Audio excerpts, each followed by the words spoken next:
It's really amazing to see you all here.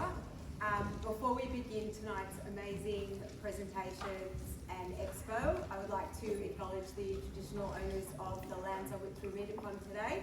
King David is interesting. I looked at the map. They're on the borderline of two nations, the Bunurong people of the Kulin Nation and the Wurundjeri people. So I'd like to extend that respect to any Aboriginal people we have with us today.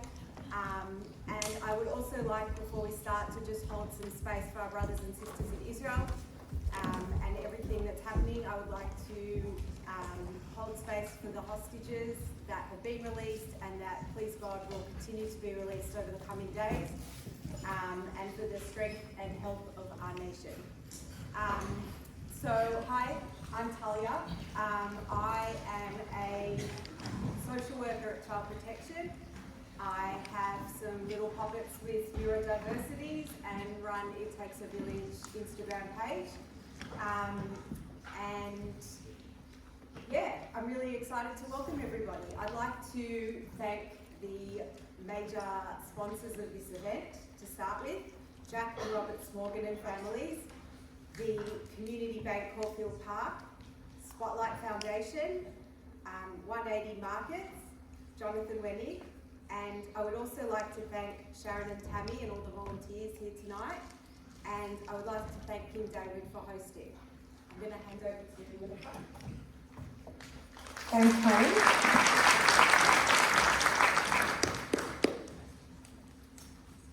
I'm sure you've all heard the saying, it takes a village to raise a child. Well, after our fourth son, Mendy, just 7 months old, was born with a rare genetic condition called Angelman syndrome, something I'd never heard of, never met anyone with, this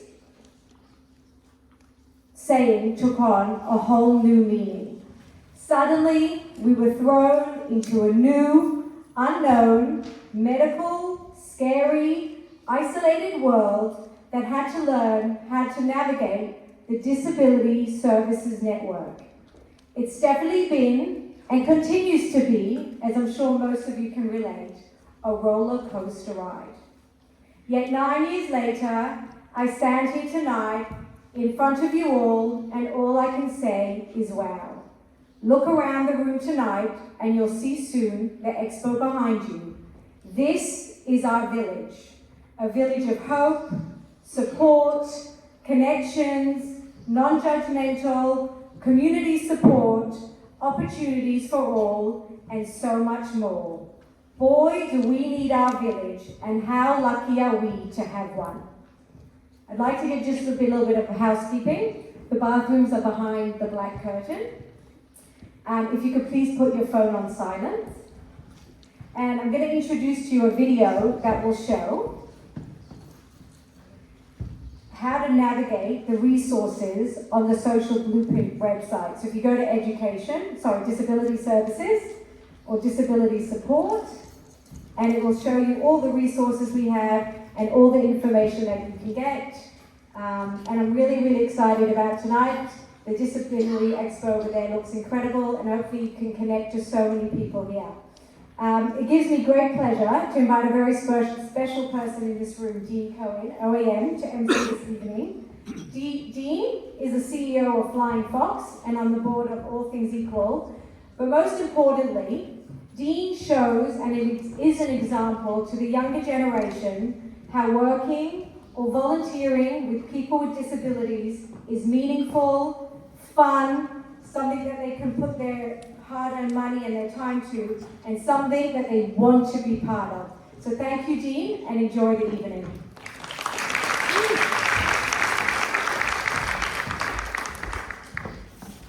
Hey everyone.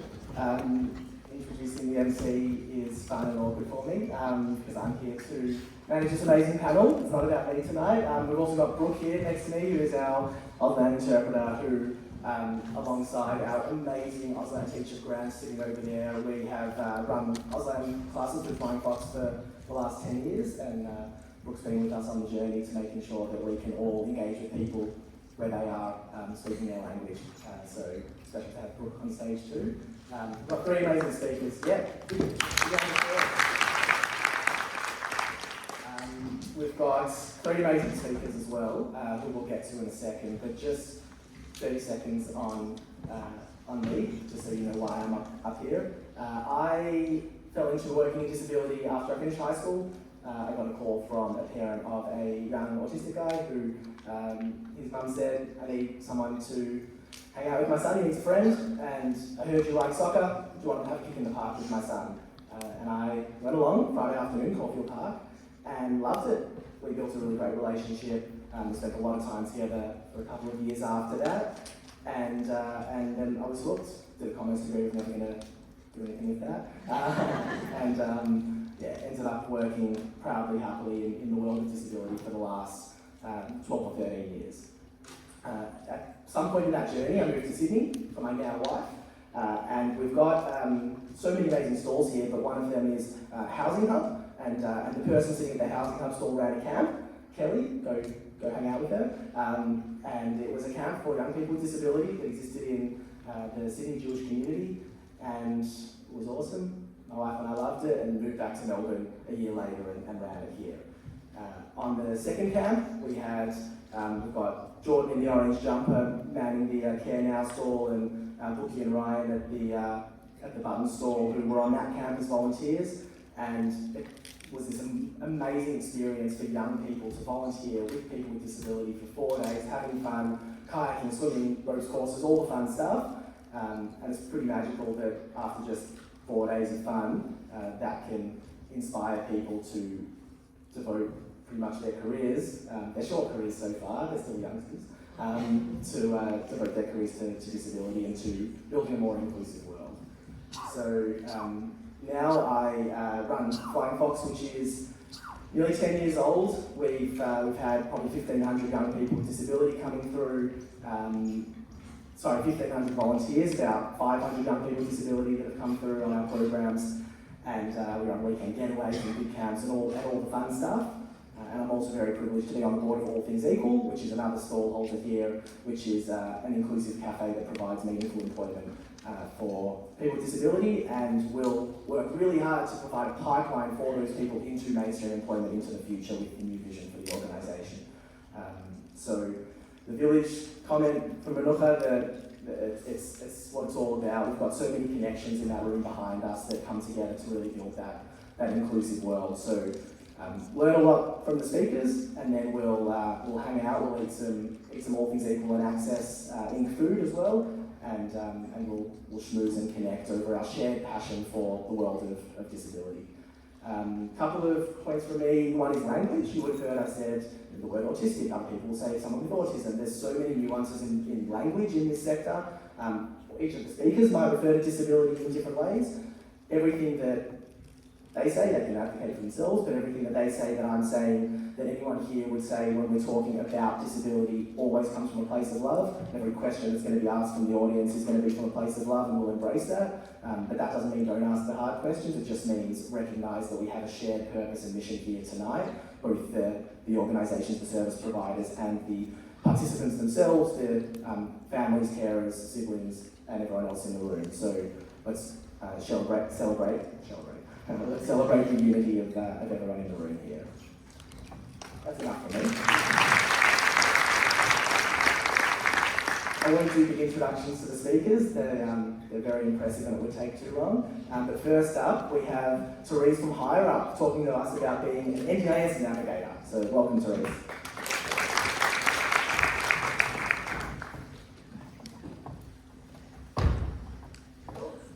Thanks, guys. That's me. Alright, I'm actually, my role at Higher Up is an NDIS navigator, but it's not technically what I'm talking to you guys about, because giving a whole spiel and advertisement of my job is probably not what you want to hear about today. So what we thought we might do is chat a little bit about accessing the NDIS, because it's a little windy road of all things NDIS, and that's one of the things I do in my job as a navigator. So these are the, hopefully, 7 points I'm going to cover in my 15 minutes. Accessing the NDIS is rarely covered in 15 minutes, so fingers crossed we managed to get through this. What is the NDIS? National Disability Insurance Scheme. Hands up, everyone's heard of it, right? Everyone knows what it stands for? Yeah, we're good. Really good breakdown of National Disability Insurance Scheme is it's a national scheme. It's not one of those state-run, different in every state kind of things. The NDIS came together to make it a blanket thing for everybody, so that it made it more fair. It used to be state-run. They made it national. Now everyone gets a fair go, no matter where you're from. Being a disability service, that would be the D. Now, insurance scheme, a lot of people get a little bit confused around the insurance scheme side of things. I'm just going to do the short version of this, which is, if everyone's heard of Medicare, yeah, cool. Medicare's actual name is Australia's Universal Health Insurance Scheme. So, National Disability Insurance Scheme is essentially the NDIS version of Medicare. So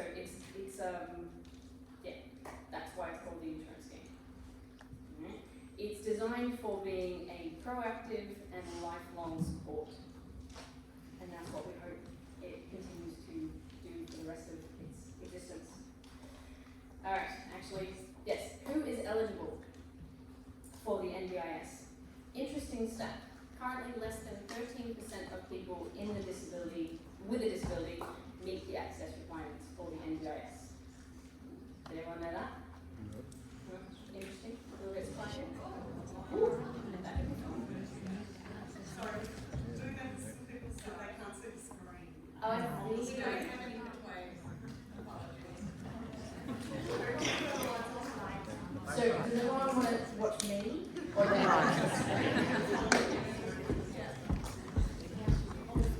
Yes, we certainly can't turn the lights off because then you won't be able to see our sign.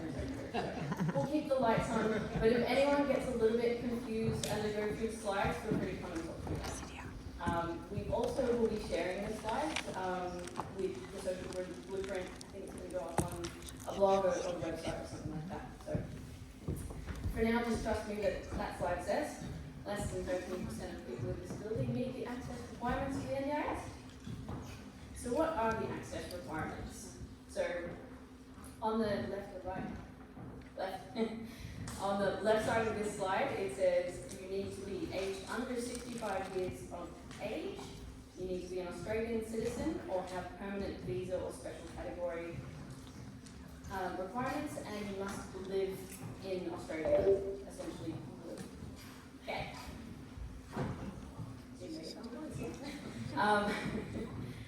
So once you hit that kind of checklist, then you also need to meet the disability requirement or early intervention requirement. And that's far too detailed to go into today. But that is a hyperlink, by the way, so when I do share this, you can go into the hyperlink for what those disability requirements might be. So how do I access the NDIS? 3 different categories here. So if you're under 9 years of age, you will actually access through your what's called your early childhood partner. If you're between the ages of 9 and 65, you will contact your local area coordinator, sometimes referred to as a LAC or an LAC, to discuss eligibility and complete your application. There used to be an online application. It literally got taken down maybe 2 weeks ago. So you now must apply via your LAC. And then if you're over 65 years of age at the time of applying, my apologies, you're not going to be able to access the NDIS, and they're going to refer you to My Age Care. Alright?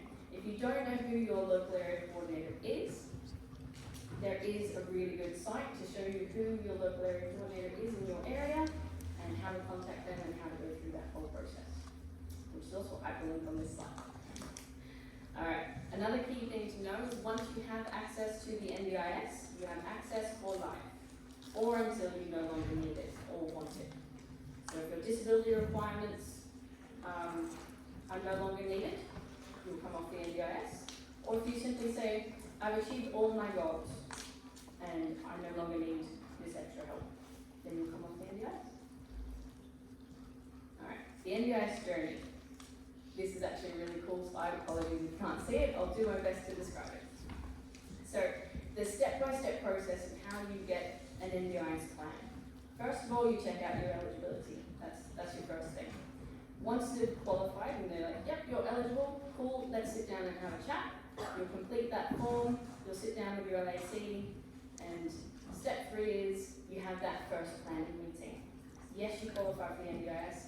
What's your goals? What do you actually want to achieve with this funding? And that's what your first planning meeting is all about. Once you've done that, step 4 is your NDIS plan will get approved.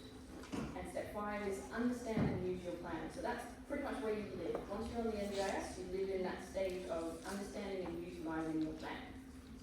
Until your plan dates end. So plans always have a specific date range. When you come close to the end of that date range, you go in for a plan reassessment meeting, or what we call a plan variation if you need to change it. Or you'll have a plan continuation. You're like, love my supports, love my funding, everything's fine, let's just keep it going. You don't have to go into that meeting, and it'll just be a continuation, or what they call a rollover. And that takes you to your new plan, which takes you to step 5 again, and then, oh, I just realised I got 5 twice. Anyway, 5 and 6 is that little circle. So your life in the NDIS realms will go from 5, 6, 7 over and over again until you're done. Alright, I've got an A and B on the side there. So if you're in stage 5, understanding and using your plan, but something's changed in your life, or the plan's just not meeting the needs that you require, you can go in for something called a change of situation, or what we endearingly call an S100, which is an internal review. It's like, you've given me this plan, I'd like someone else to have a look at why you made those choices, because I think it should be different. And that's called an S100. And you can also request an unscheduled plan as you say, hey, let's have a chat. I know it's not for another few months or so, but can we jump in early and see if we can get some changes? So that's why it's named Being in the Sun. So that's your NDIS journey once you're on.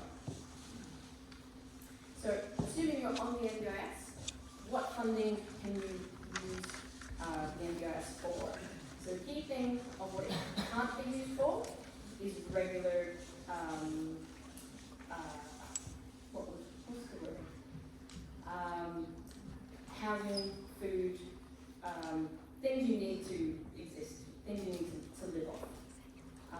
Your NDIS funding must only be related to your goals. So that's one of the things I actually forgot to mention. So in your NDIS planning stage, you'll talk about your NDIS goals. Alright, so if you say in your goals, I'd really like my NDIS funding to help me with social and community participation because I really struggle to get out and join people for A, B, or C reasons. Alright, so when you go in for your funding, if you say, oh, I can't keep my house clean, I really, it's just so many barriers to keeping my house clean. But if you didn't list that as one of your goals, or having help around the house as one of your goals, you're not allowed to have that support funded. And that might be why you go back for a change circumstance or an early plan review saying, oh, sorry, my goals have changed. I actually need to ask for different things. Once your goals are in place, then you can have funding and support for those goals. Alright, which is why not everyone wants the NDIS, by the way. Not everyone with a disability says, oh, I'm supposed to have the NDIS. Some people don't have any extra goals that they want to achieve. They can manage everything exactly the way they need it, and NDIS is not something they wish to pursue. So if you do wish to pursue and access the NDIS, you have to have some goals in mind, and then they will fund those goals. There you go. Alright. Actually, I will talk about that. Alright. Your funding can be used for things like personal activities, transport, household tasks, therapeutic supports, etc., etc. The way that the NDIS will decide or not to fund that will be based around, is it reasonable and necessary to have that funded? Alright, and there's a really big piece of paper that talks about what they consider to be reasonable and necessary. And that is the really minimal version of it. Hands up, you can read that. I'll read it out. Okay. So the short version of the reasonable and necessary checklist is support you can pursue your goals, to pursue your goals in your plan. as I was just saying before. If it's not in one of your goals, you're not allowed to have it funded. Other than that, another reasonable necessary portion is to facilitate your social and economic participation. Basically ensure you are part of community in some way. Another criteria is it must represent value for money. Alright, so you can't choose to use your supports for the really fancy assistive technology that does wonderful things if you can get it cheaper to do the exact same thing. So you must be able to explain that it's reasonable and necessary to have this assistive technology or whatever support it might be. You will be effective, and it will be effective and beneficial. In brackets, I put there represents good practice. This is a really common term in medical fields in terms of what is good practice, which generally means what is expected or understood or researched to say this is what should really be done in these circumstances. So the NDIS have a kind of a version of that, saying is it definitely going to be effective, definitely going to be beneficial, and what most people do right now and is seen as good practice for this type of support. Takes into account what is reasonable to expect of informal supports. That's a lot of words to basically say, is it something we should be doing, or is it something that's expected of your mum or dad to do, or of the education system to do, or of the community to be providing? So informal supports, is it expected that that would normally happen anyway? And that follows through to support is most appropriately funded by the NDIS. So the NDIS, I have a lot of, there's a really common occurrence when the NDIS basically say, yeah, technically we could support that, however you can get it from Medicare, so go down instead. Technically we could support that, but the education system is meant to provide that, so go there first. And that sort of thing. So it's really important in their reasonable and necessary criteria that you prove that I've approached all of the other government organisations for everything I can access, and this is still not being met, so that's why the NDIS needs to cover it. So that's your approach when you do the reasonable and necessary criteria. Alright, I really did zoom through that. I was so worried I wasn't going to get through my 15 minutes. So I left this at the end thinking I wasn't going to be able to talk about Higher Up Navigators, but hey, there we are. This is Higher Up Navigators. So Higher Up is a disability support platform. So if you're looking for support workers and you want the choice and control of exactly who comes into your home or who spends time with you or the people you love, Higher Up is a platform so you get to meet and choose that person. Also, if you're a support worker who doesn't want to work for an organisation and doesn't want to work for yourself, as in the ABN worker, Higher Up's a great platform where you sign up and become a support worker and get employed by Higher Up, but you get the choice and control of when you work, where you work, who you work with. So that's what Higher Up's all about. Higher Up Navigators is a free service that the founders of Higher Up decided to create because they realized how hard it is to navigate the NDIS. And it was one of the really common things that happens, and it's really, really hard to access information. Yes, you can go to your local area coordinator, yes, you can access all kinds of things on the internet, but what's right, what's wrong, you're hearing all sorts of things. The founders of Higher Up put together the NDIS Navigator service. By the way, that's two of us. We're just a team, so.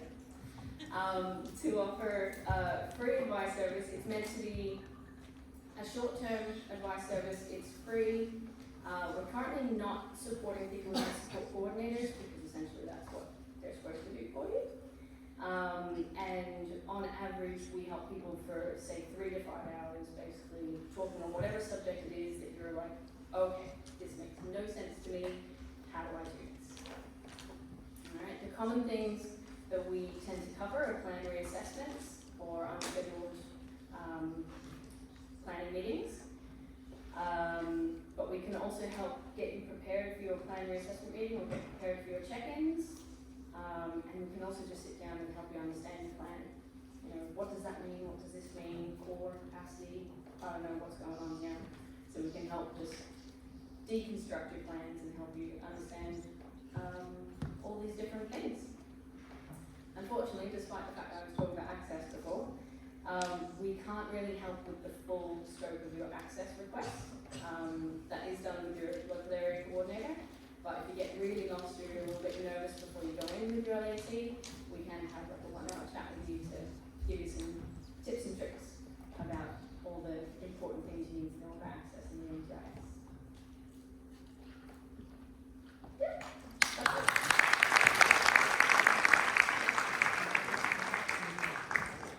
What I didn't mention before is we're going to hold all questions. We're going to have our 3 speakers present, and then we'll save the questions for about a half an hour Q&A afterwards. So hold on to all your questions, write them down in the notebook, and we'll come back to all of it. But thank you so much, Therese. Look, we fell off the stage. Thank you so much, Therese, for our NDIS 101. Next up, we've got the shuffling in the crowd in between seconds. We've got Kelly from the Crongold Clinic talking about how to maximise the output and outcomes from your planning process. So, Kelly.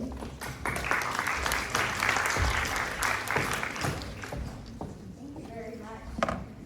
I first would like to acknowledge the difficult time it is in the community in Israel and to my support to the Jewish community here tonight. It's such a pleasure to be here.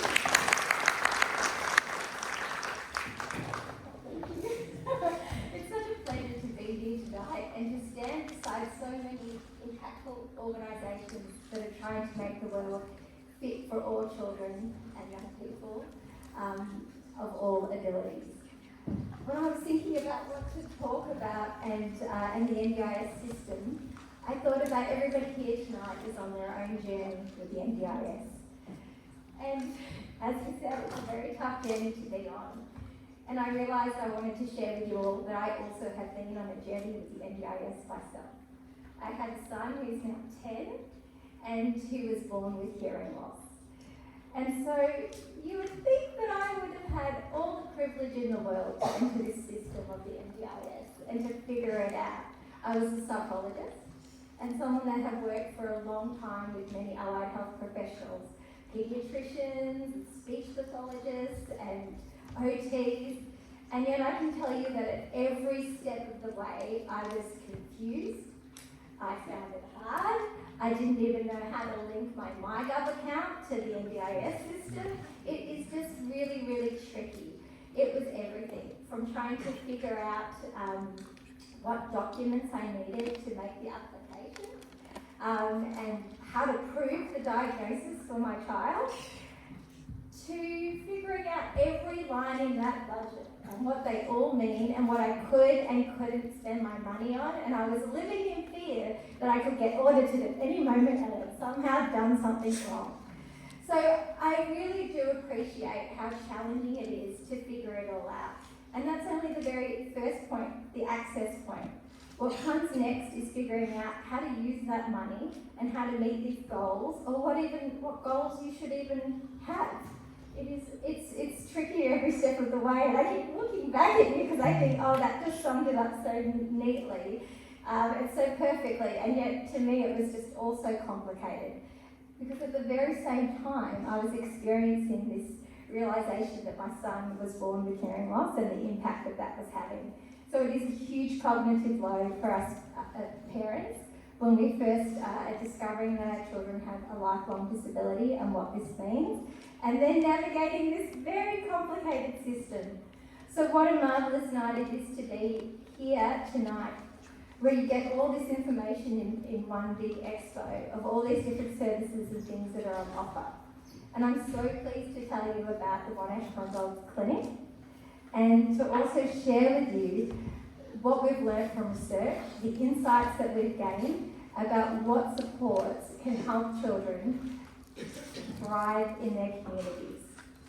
And so that's what I'd like to talk about today.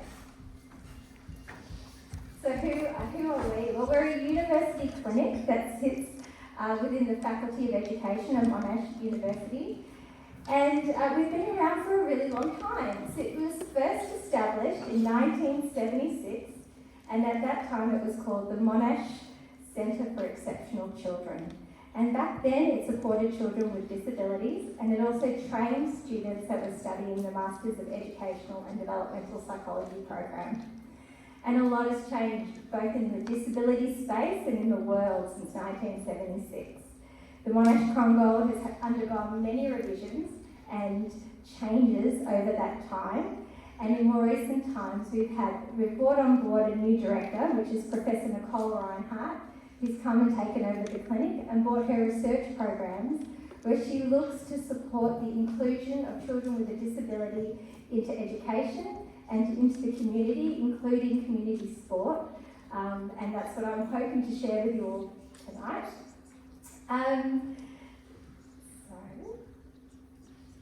The new vision of the Congold is what Nicole has brought to us. On October, I think it was November the 9th, we were very privileged to have the Honourable Bill Shorten come and open the new reimagined Congold Clinic. Of course, Bill Shorten is the Minister of the NDIS system. Part of the vision is to bring research and integrate it into clinical practice, and that's what I want to talk about tonight. So the Congold encompasses two broad services. One is our clinical services, which supports families with psychological assessments and brief interventions, and it does this through provisional psychologists studying the Masters of Educational and Developmental Psychology program at the university, who are being overseen and supervised by experienced clinicians like myself.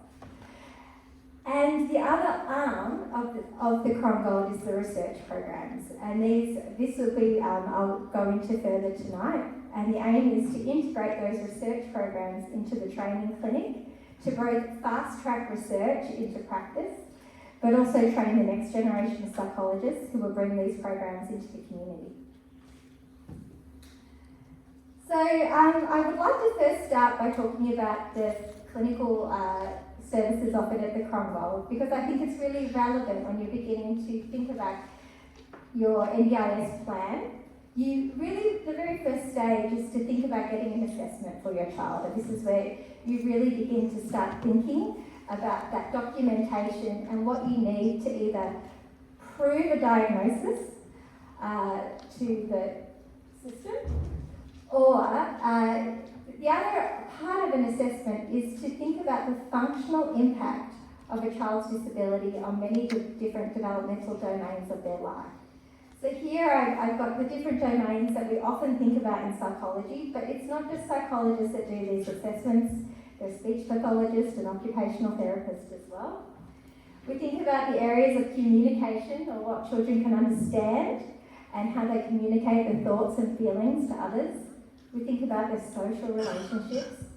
We think about their emotional regulation, their daily living skills like sleeping, eating, toileting, and their motor skills. And we think about those areas across different settings of their lives, including at home, at school, and in the community. And so when you come initially to see a psychologist, and you could come and do the low-cost assessments at the university clinic, these are the types of areas where we're looking for the functional impact of the disability. And it's often talked about in levels. You might hear those levels called mild, moderate, and severe. And they're not talking about the severity per se of the disability, but the levels of support needs a child or young adult needs. So mild would be mild or just a few supports, whereas moderate is more high-level supports, then substantial supports is at the severe level.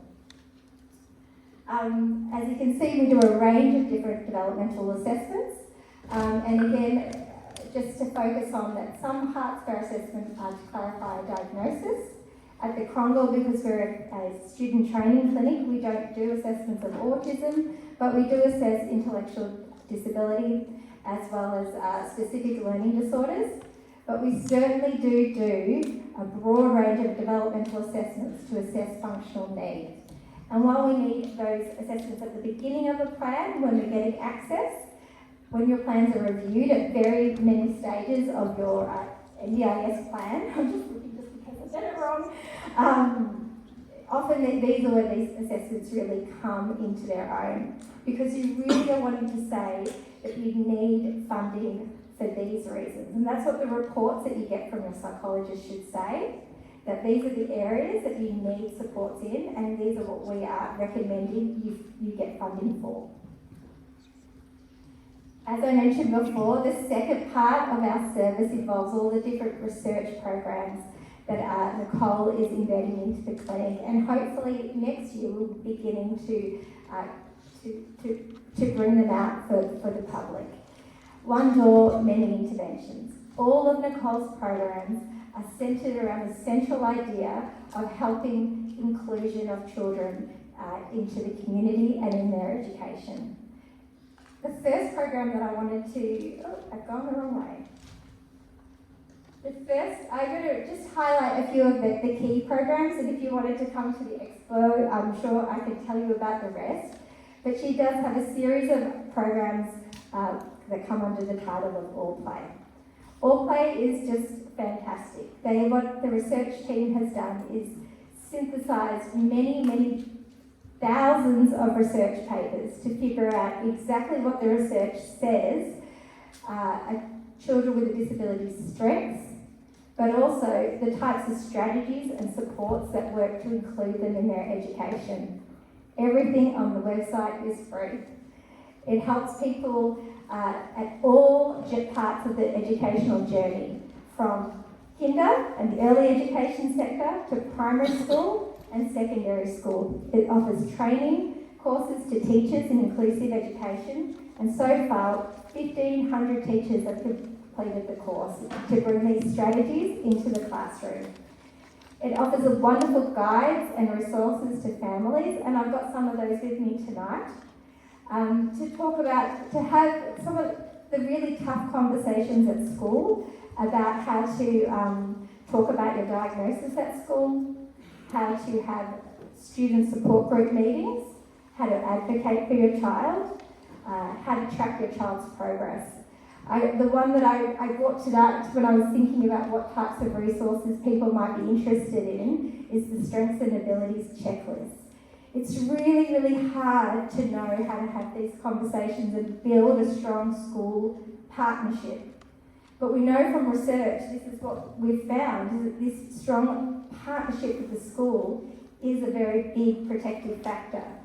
And so we have these toolkits to develop your thoughts before you go into these conversations about what your own child's strengths are and what their needs are. So please come and have a look, and I'll talk you through it tonight. They're wonderful tools and they're all free. They include a variety of different social stories as well that you can download from the website. And these are some of the lovely resources. Her other set of All Play programs are about inclusion in community sport. This is such a wonderful thing to think about using your planning funding for, because the benefits of moving and sport are clear. I probably don't need to spell them out, but what her research has really shown is the impact it has on social emotional development. She's developed programs with the dance community to train instructors on how to provide dance education to children with a disability. And if you go to their website, you'll be able to find an amazing directory of dance schools that have done this inclusive course. And here's some lovely social stories around joining in dance classes. And she's also partnered with the AFL. I was thinking, what is that organisation called? The AFL. And specifically AusKick. And with AusKick, she has helped to train coaches in how to work with children with a disability, and also provided online toolkits and supports to families and to coaches at large. This one really speaks to me. Back to one more story about me, which is how hard it was when my son was little and trying to get into sport. His behaviour, he was acting out his frustrations at the swimming class. He couldn't communicate, he was anxious, and he used to like to splash the instructor, who was a very young 18-year-old boy himself. and he didn't know what to do. He didn't have the training or the skills or really know how to support my son. And so he told him to get out of the pool. And I felt terrible as a parent, and I went to the NDIS planner and I said, well, swimming classes are just not working out. And her suggestion at the time was that I could get funding to do individual swimming classes. And that is a great suggestion, but I'm now in a different space. I'm now seeing that I'm changing my view in terms of what I was trained in the medical model of disability, where disability sits within the child. And I'm beginning to more and more really embrace the social and human rights model of disability, which says that it's partly a problem of the environment, the structures and the systems that impact children's participation. And when we can upskill the coaches, when we can change the structures and the systems around us, we will, and put children in good fit environments, we will see them thrive. So I will leave you now with this beautiful video of the All Play program. Hopefully I can get it to work there. It doesn't have captions. You can keep it still. Maybe I can do that.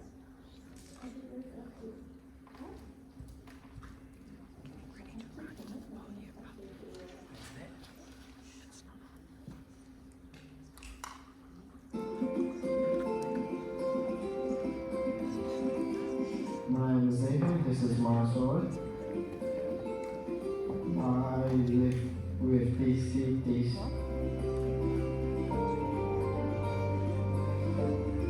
It was hard to kind of support and hand coordination too, but I found ways to get through it.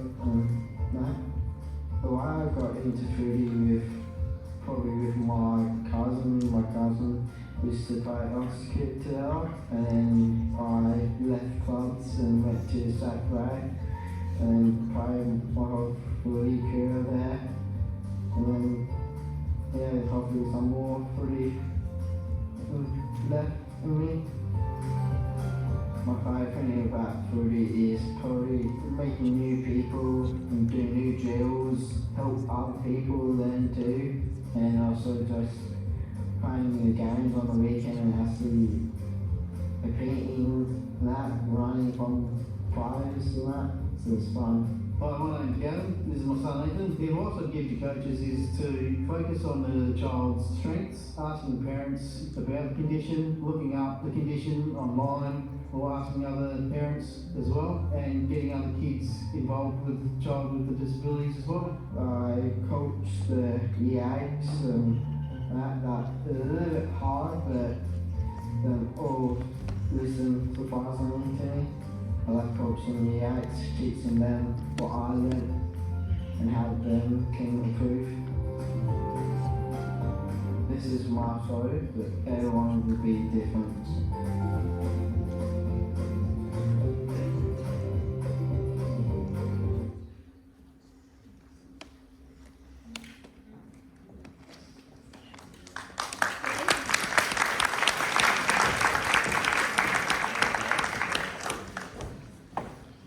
Thanks, Katie. It's amazing. It's amazing. These speakers are underplaying the impact of their work. So we'll hear more about it afterwards. But now we've got Karen from the Association for Children with Disabilities talking about impactful advocacy. So welcome, Karen.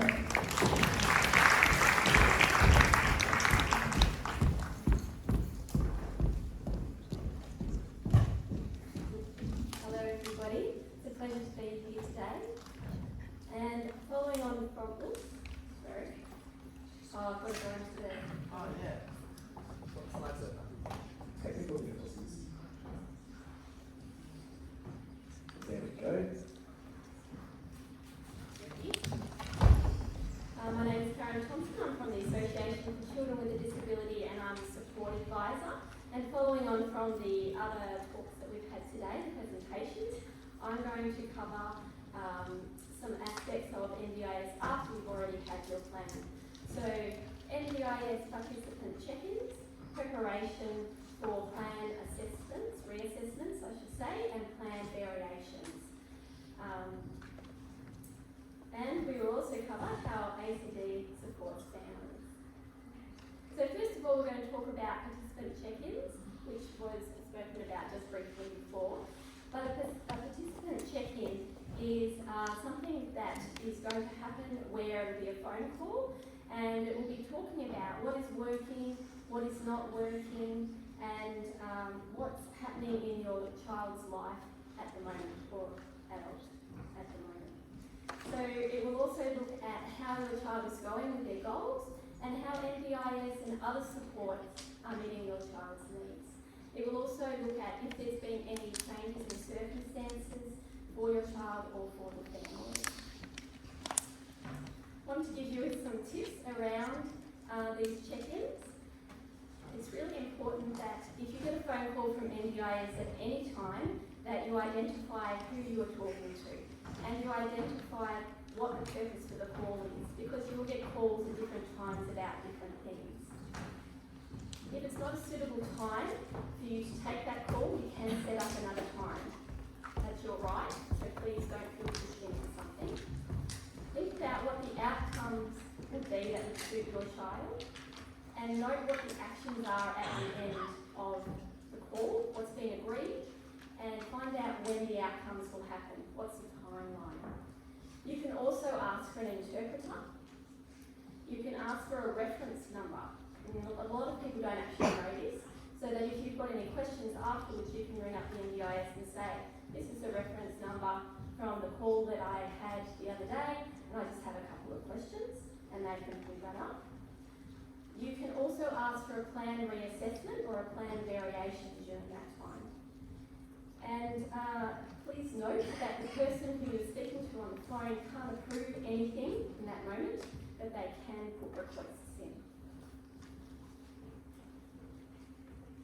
So at the end of the check-in, there might be, okay, continue on with your plan, you're going really well, that's all great, because it can happen at any time during the plan, or it might end with a plan variation or a plan reassessment. Now, plan variation is just a small aspect or change to the actual current plan, fixing or changing small things, and I'm going to talk a bit more about that in a minute. Or a plan review, is different in that it reviews the whole plan, not just a little part of it. So let's talk about these in more detail. An NDIS plan variation, as I said before, is fixing a small error, or it might be a technical problem, or it might be that they've put your child's name wrong in the plan. It can be changing the reassessment or the end date of the plan. It can be altering the plan management options, and it can be changing status supports. Now, for those who don't know, I know I'll be talking to some people who know a lot about NDIS and some people who don't know a lot. So a status support is like a fixed support. It tells you, it defines how you can use certain funding, so you can get some changes in that through a plan variation. Also, sometimes there can be specific changes in circumstances in your life. You can get some plan variations around those specific things. Let's have a look at plan reassessments now. So, a plan reassessment can be made by an NDIA delegate, so that might be the person that checks in with you, or you can actually ask for it yourself. You can have a plan reassessment meeting in person, over the phone, or via a video call. You can also invite somebody to be there with you. You don't have to be there on your own. It could be a support person, like a friend or a family member, or a support coordinator, or somebody else that you feel would be helpful to be there. And it's good to think about what you want to talk about in that plan reassessment meeting before you go. A plan reassessment can be done at any time, so if there's any changes that need to be discussed, you can ask for one. Preparing for the assessment meeting can be quite a lot of work. I know the others have spoken a little bit about that already, so we're just going to give you a couple of tips around things to think about when you are ready for your when you're preparing for the assessment meeting. So making a list of documents and tasks can be very good and helpful, and start gathering these documents a few months before the meeting, reflecting on what's worked well, what hasn't worked well, what are the goals for the next couple of years. Consider how you want to manage the plan and the duration of the plan. So generally after you have a meeting, the plan will be set for about 2 years. But if you know there's lots of changes that are happening, you've got a younger child and there's lots going on, or you know that you've got some things coming up in life, then you can ask for it to be a 1-year plan. And speak up and ask questions if anything is unclear, because it's your right to know what's going on. And I just want to talk about that just a little bit more, because there's a new system that's coming for NDIS and for plan reassessments. And it's important that when you go to one of these meetings that you ask, how does it now work? Because it's a different system to how you did your initial plan. And you want to ask questions all the way through that meeting if you're not sure what's going on or what's the next steps, because it is a new system. So let me encourage you to do that. The new system is supposed to be more supportive as a process, so hopefully you find that is the case. So we talked a little bit about documents, so I want to just talk a bit more about assessments and reports. You may need to get new assessments and reports for the planning meeting, or you might just need them to be updated a little bit. And the reports we'll talk about progress made towards your child's existing goals, a plan to address new goals, and there will be recommendations for future supports. I want to talk about this a little bit more and give you some tips, because we get a lot of calls about this, and evidence is really important. As was spoken about before, it's an insurance scheme, so they like evidence. And if they don't have the evidence that they want or need, they will just make a decision per what they think. So it is really important. So NDIS can only make a decision on the information that they have. So if they don't have any information about something, then they will just make that decision without it. However, it is your choice as to what you disclose about your child, about yourself, and about the family. So, but think about the fact that what they know will lead to what they decide. Some of the things that are really important to be talking about is the need and the frequency of need, the level of need, why is the disability need actually there and it's not age related and it's not parental responsibility or parental skill. So the what, when, who, how kind of information. So I'm going to give you 2 examples because I think it might be helpful. And this may not be relevant to your situation, but they're 2 examples that are quite good to really describe what I'm aiming about, the detail and the evidence that they like. So the first example is you might have therapists writing in their reports that this child needs frequent support with showering. Well, what is frequent? It could be once a week, it could be once a day. As a shower, you would generally expect once a day, but they don't know those kind of things. So you need to tell them the frequency and, for example, what kind of level of need. So if you say the child needs showering support, does that mean that they need somebody to say, darling, go and have a shower? Does it mean that you need to stand outside the shower and say, darling, wash under your arms? Does it mean that you actually have to lift up their arm and wash under their arms? Now, if you don't give NDIS that information and you're lifting up the arm and washing under the arm, then they're just going to presume you're saying, darling, go and have a shower. So that's one example. The other example I wanted to talk about was with behaviour and aggression.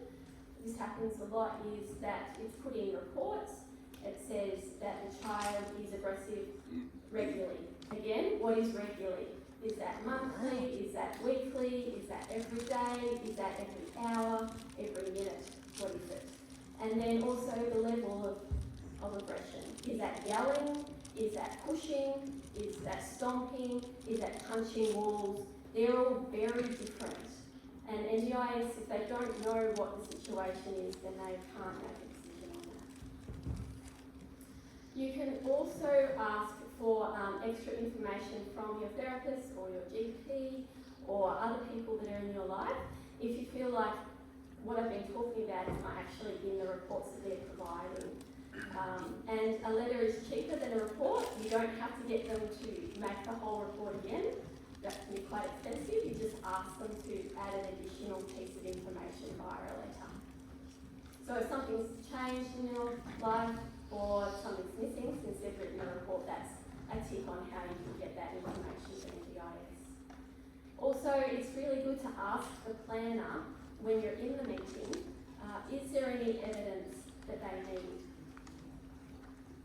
And like in order for the provision or making a decision about what you're proposing, and ask for time to provide that to them so then you can go away, get that evidence and give it to them, and that means you are more likely to get what you're asking for, hopefully, in the first instance rather than having to go back again. Okay, so thinking about what to ask for, has your child's circumstances changed? Is there any additional diagnosis?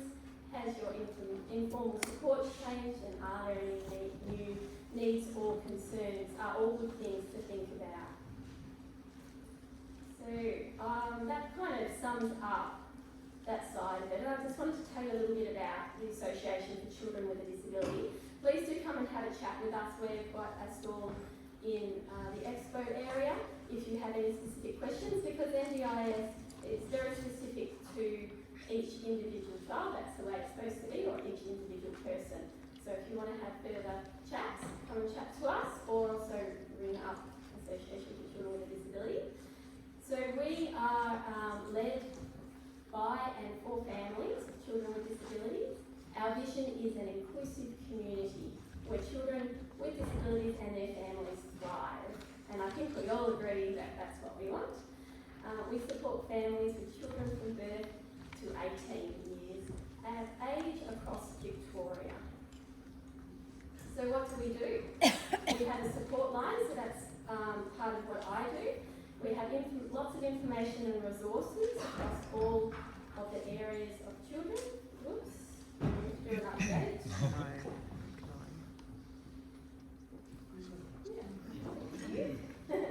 I'm sure you'll all be excited about that. We have workshops and peer support, and we speak up for children and families. So the ACD support line is an information and advocacy phone line that you can call. It's free for all people around Victoria. Families and professionals can contact us. No diagnosis is needed, and we're available Monday to Friday, 9 a.m. to 5 p.m. Basically what we do is you give us a call and you tell us what the situation is, and then we talk to you about what your child's rights are and what the next steps can be. We help you to know how to advocate for your child, and if you've done everything that's possible, we can then step in and help you with that. We will always tell you what we can and can't do to help, and we cover all areas from NDIS to education to hospitalisation to community-based services. The only thing we don't cover is legal because we don't have expertise, but we'll refer you on. And we will also connect you in with other services. So check out our website, and we've got heaps of, I think it's about 60 or plus fact sheets that you can have a look at, and they're for all ages and stages of children. We run workshops and peer support, and our workshops are also free. You can connect with other families and peers. It's a great place to learn new skills, get up-to-date information. We also run workshops with professionals on a range of topics. And visit our website for more information about that as well. And that's our contact details. And thank you very much.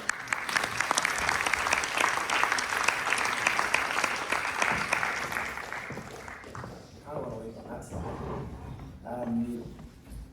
So, we'll shake it out a little bit. We've got question time. Well, I'm sure there's going to be no shortage of questions, but I'll start with one. For anyone, but Therese, you mentioned a lot about goal setting. I don't have a disability. I don't have lived experience of the challenges of the people we spoke about tonight, and I don't have to prove my goals. every 5 minutes to random people. Why should people with disability have to keep proving their goals to get funding?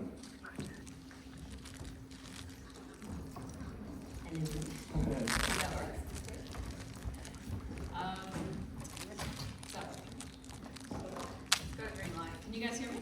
Yep. Excellent, thank you. Why prove your goals?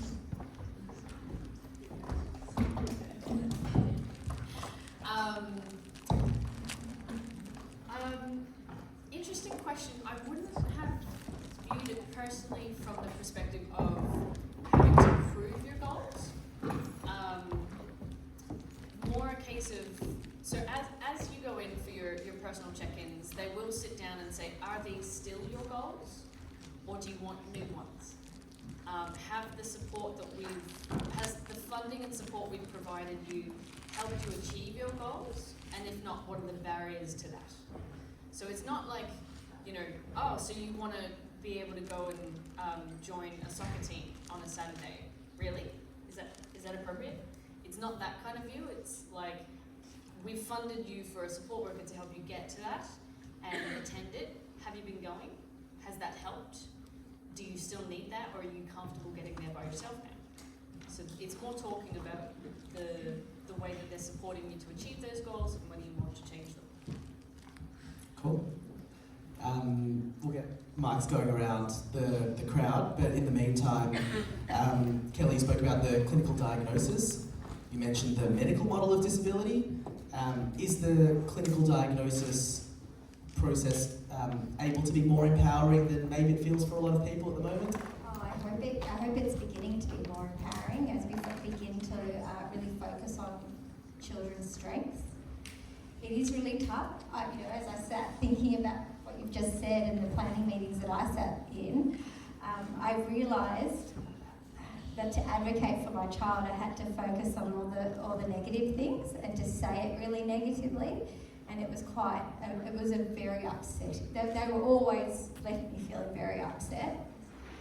It can be really hard to write those reports in a stroke-based way because you're worried that then they won't get accepted and you won't get funded for it. So wouldn't it be ideal though to do it that way, to focus on strengths and to list it in a non-deficit model? That's the aim. Karen, there's too much preparation, there's too much paperwork. I'm running a small business as a parent. What advice do you have for parents who are just constantly collecting that documentation and living life and working and supporting other kids? What advice do you have for them? Yeah, that's really challenging. I would say get a folder, whether it's computer-based or whether it's a hard copy, and start just putting things into the folder so that you know where everything is. I would also say use the people around you. So utilise, I should say, not use. If you've got a support coordinator, that is their role to help you with that. If you've got therapists, you want them to be providing the reports and doing things that can be provided to NDIS as well. So don't just take it all on your shoulders. However, it is a big machine. So ask questions and always say, can I have a bit more time to get that to you? Thanks. Jump over there. Hi, this isn't actually a question, it's more a statement. Well, I understand two of you largely work with children. One of the things that I'm very aware of is every bit of discussion tonight has been aimed at parents and about children. Disability does not end at 18. And while it would be lovely to say it is, and equally, disability doesn't mean at 18 you are still under your parents' control. You can live an independent life, and that's partly what NDIS is for, is to allow people with disability to live an independent life. So I think it's really, really important for us to acknowledge as a group that it's not just children are dealing with the school system, it's dealing with so many other systems as well. Anyone want to respond to that comment? I agree. That is the truth. And unfortunately, we only work with children, so that's where the perspective comes from for us. But everything that I spoke about today is across all of that side of disability, all age range. You need to prepare the same way, but you are correct.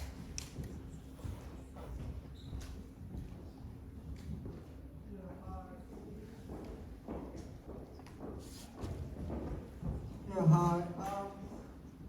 My name is Joshua and Betty. So, what is the plan for disability football and basketball on Saturday?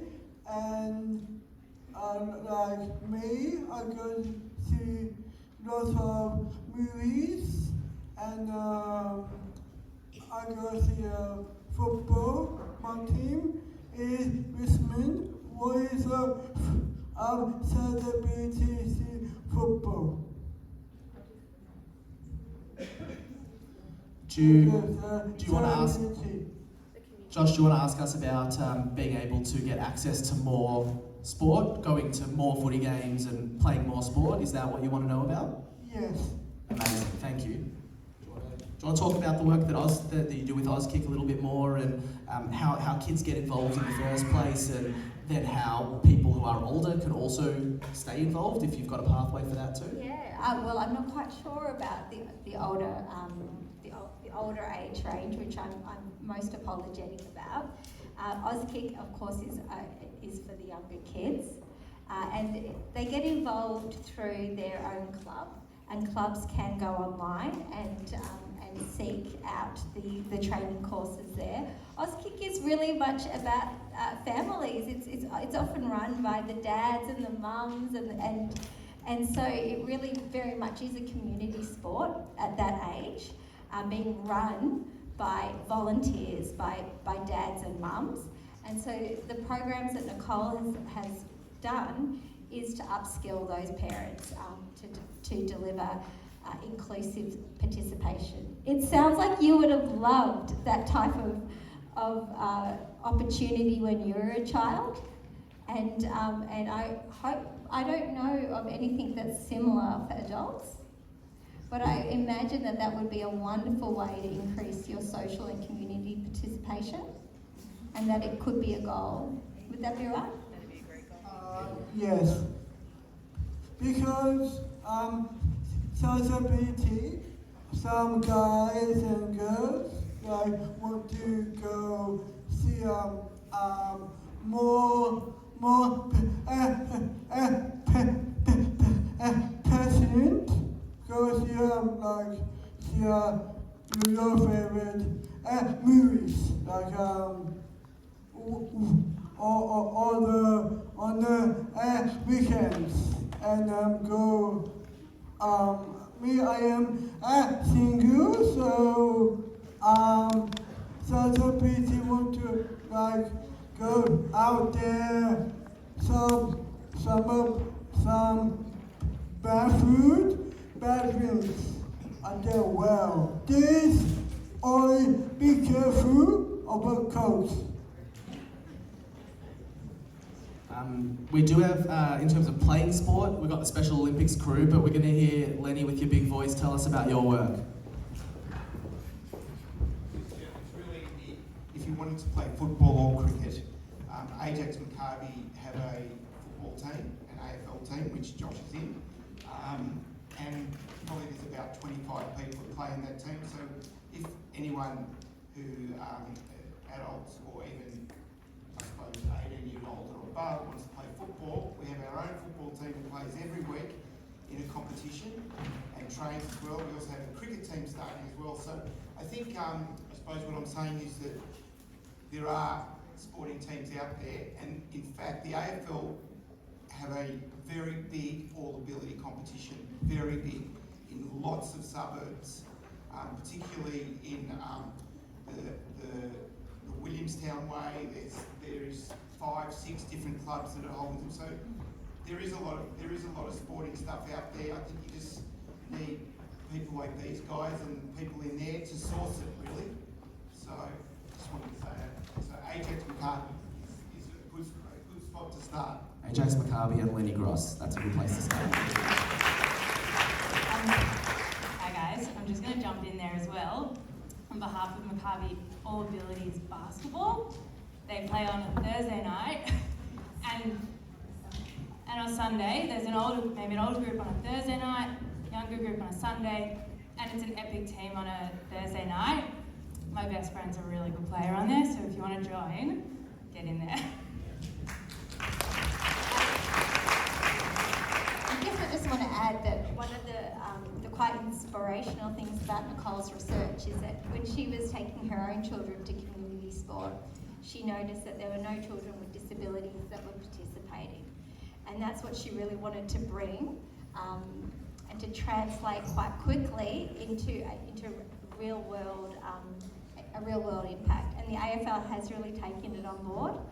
And it is about what we all enjoyed growing up in community sport, the social element of it. It is that bit of being out and about in the community and enjoying the sport that you love and making friends and connections. So it is such a wonderful goal to have. Go for it, Talia. Alright, this one I prepared earlier. A lot of the time through, I guess a lot of the avenues that I have touch points with, a lot of parents or a lot of adults with disabilities typically, well, unless you've been there, you haven't really been there, if that makes sense. So a lot of the time, people don't actually know what else, I guess financially, which quite, it's a bit of a pressure at the moment, probably for everybody. What other financial assistance can people get aside from the NDIS? There's a lot of extra things out there through Centrelink and through other programs that can be accessed that I think people don't know about, and I thought it would be good if you guys could potentially cover some of that for people. Well, I think what is often considered not the NDIS is mental health, and hopefully there are some Medicare funding still for mental health, which is the 10 sessions a year under the mental health care plan.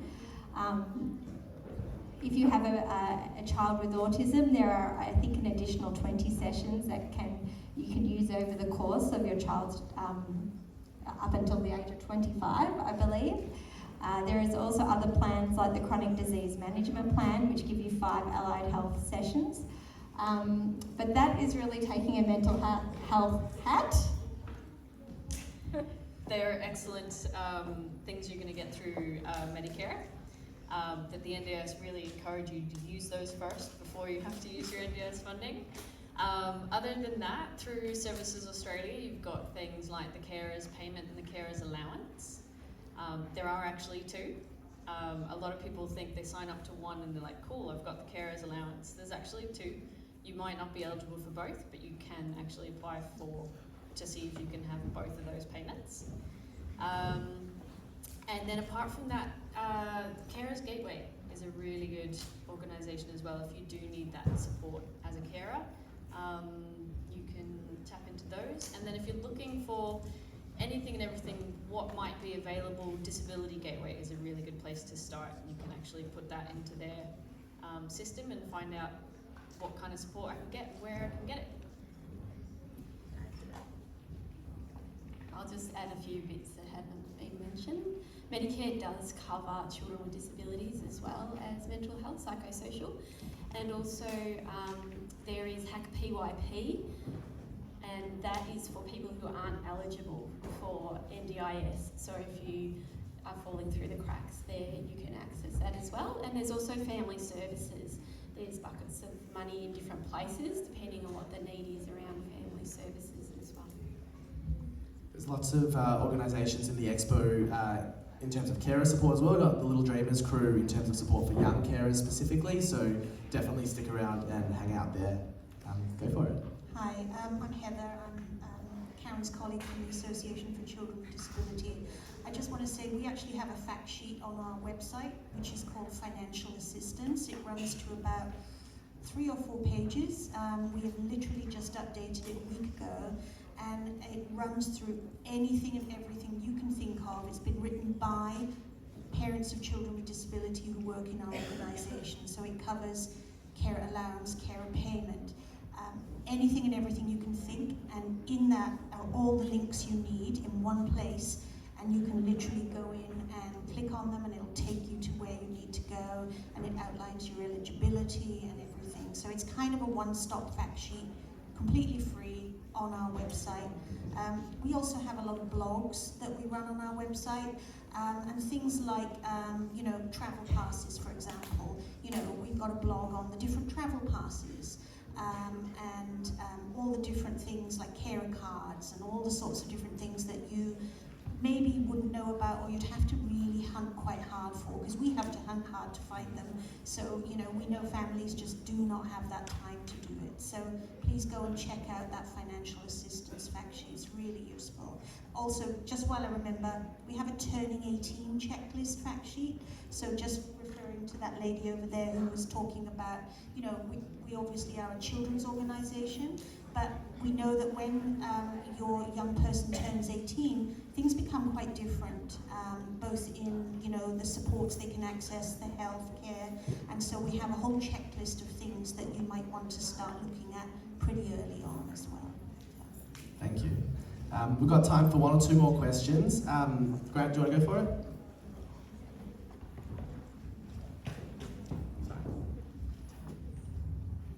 Hi, my name's Grant.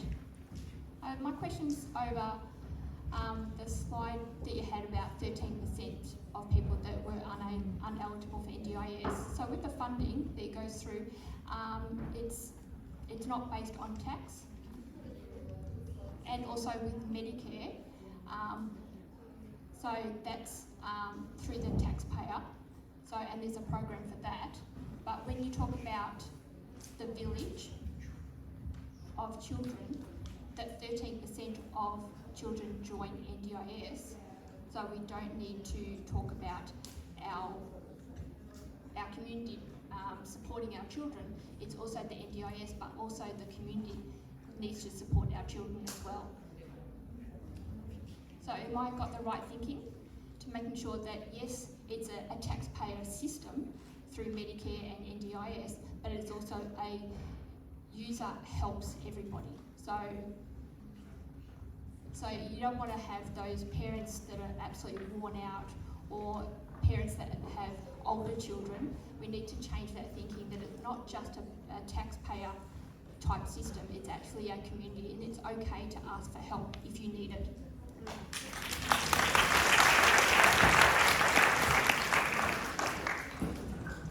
I just love that statement. I completely agree.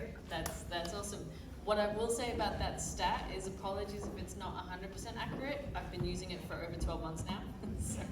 So I don't know if it's exactly 13%, but it is a lot lower than what people would think.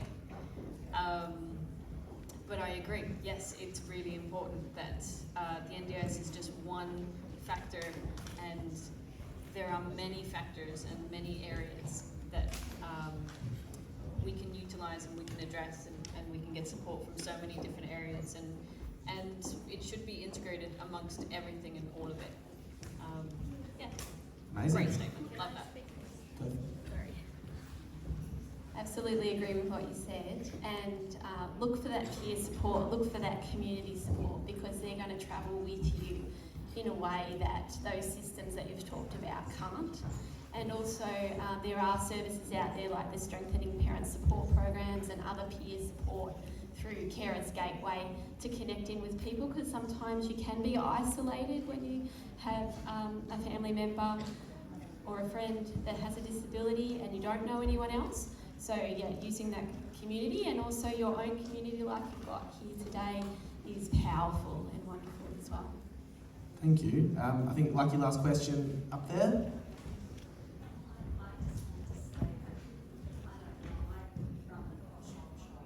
And I started at 25 years ago.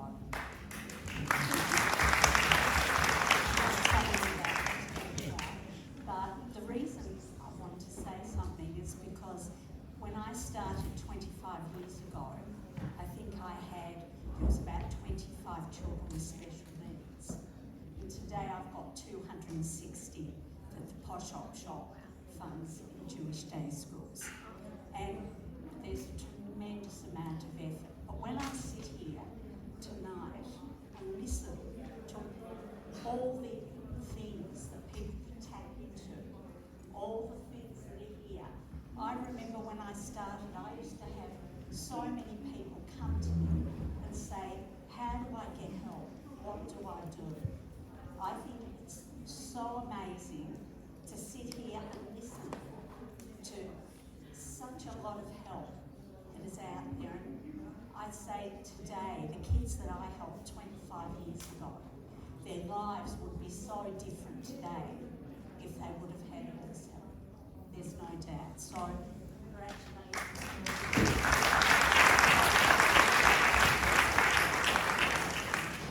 I'm not going to say anything else, because that is a great way to end. But just thank you again. Thank you again to all of our sponsors, who are, some of them are here tonight.